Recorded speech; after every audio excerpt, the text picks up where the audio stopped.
ಎಲ್ಲ ಮಾಧ್ಯಮ ಸ್ನೇಹಿತರಿಗೆ ನಮಸ್ಕಾರಗಳು. ಬಹಳ ತಡವಾಗಿ ಎಮರ್ಜೆನ್ಸಿ ಮಾಧ್ಯಮ ಗೋಷ್ಠಿಯನ್ನು ಕಾಂಗ್ರೆಸ್ ಪಕ್ಷ ಇವತ್ತು ತಮ್ಮನ್ನ ಆಹ್ವಾನಿಸಿದೆ.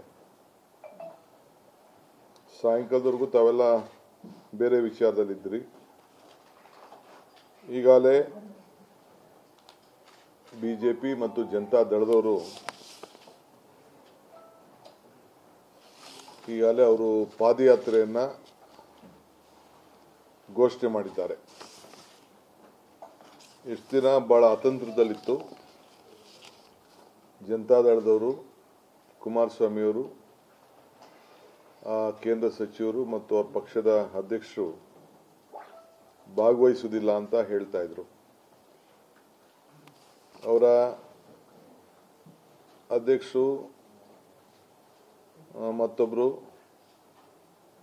ಕೋರ್ ಕಮಿಟಿ ಅಧ್ಯಕ್ಷರು ಅವರು ಕೂಡ ಮಾಡೋಕ್ಕಾಗುವುದಿಲ್ಲ ಅನ್ನೋದು ಅವರು ಕೂಡ ಹೇಳಿದ್ದನ್ನು ನಾನು ಗಮನಿಸಿದ್ದೇನೆ.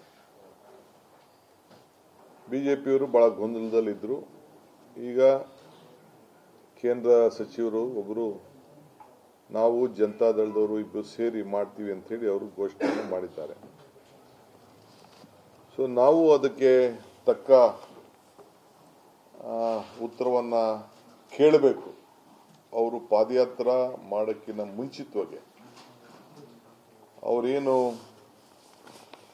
8 ದಿನಗಳ ಕಾಲ 7 ದಿನಗಳ ಕಾಲ ಅವರು ಬಿಜೆಪಿ ಕರ್ನಾಟಕ ಘೋಷಣೆ ಮಾಡಿದೆ. ಇಲ್ಲಿ ಜನತಾ ದಳ ಅಲ್ಲ. ಅವ್ರು ಅನೌನ್ಸ್ಮೆಂಟ್ ಮಾಡಿದ್ದಾರೆ.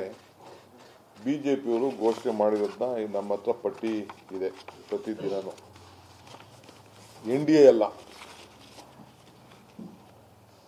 ನಾನು ಮಧ್ಯಾಹ್ನ ಕೂಡ ಹೇಳಿದ್ದೆ. ನಾನು ಸ್ವಾಭಾವಿಕವಾಗಿ ಇದು ಜನತಾದಳದ ಏರಿಯಲ್ಲಿ ಬಿಜೆಪಿಯವರು ಅಕ್ರಮ ಮಾಡಲಿಕ್ಕೆ ಪ್ರಯತ್ನ ಮಾಡ್ತಾ ಇದ್ರು. ಅದನ್ನ ಅವರು ಪ್ರತಿಭಟನೆ ಮಾಡ್ತಾ ಇರ್ಬೋದು, ಅವರು ಅದಕ್ಕೆ ಅವಕಾಶ ಕೊಡದಿರ್ಬೋದು. ಯಾಕಂದ್ರೆ ಅವ್ರ ಪಕ್ಷನ ಉಳ್ಕೊಳ್ಬೇಕಲ್ಲ ಅಂತೇಳಿ ನಾನು ಲೆಕ್ಕಾಚಾರ ಹಾಕೊಂಡಿದ್ದೆ. ಈಗ ಅವ್ರು ಒಪ್ಕೊಂಡು ಈಗ ಇಬ್ರು ಮಾಡ್ತಾ ಇದೀವಿ ಅಂತೇಳಿ ಅವರು ಘೋಷಣೆ ಮಾಡಿದ್ದಾರೆ. ನಮ್ದೇನು ಅಭ್ಯಂತರ ಇಲ್ಲ, ನಮ್ದು ಸ್ವಾಗತ.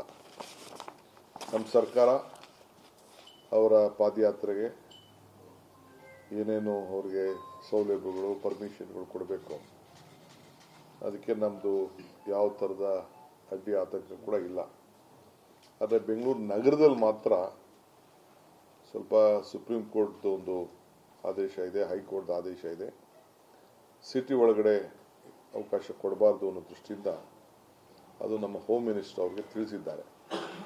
ಸೊ ಮಿಕ್ಕಿದ ಏನೇನು ಬೇಕೋ ಅವ್ರಿಗೆ ಪರ್ಮಿಷನ್ಸ್ ಪ್ರಜಾಪ್ರಭುತ್ವದ ವ್ಯವಸ್ಥೆಯಲ್ಲಿ ನಾವು ಅವ್ರಿಗೆ ಅಡಚಣೆ ಮಾಡೋದು ಬೇಡ.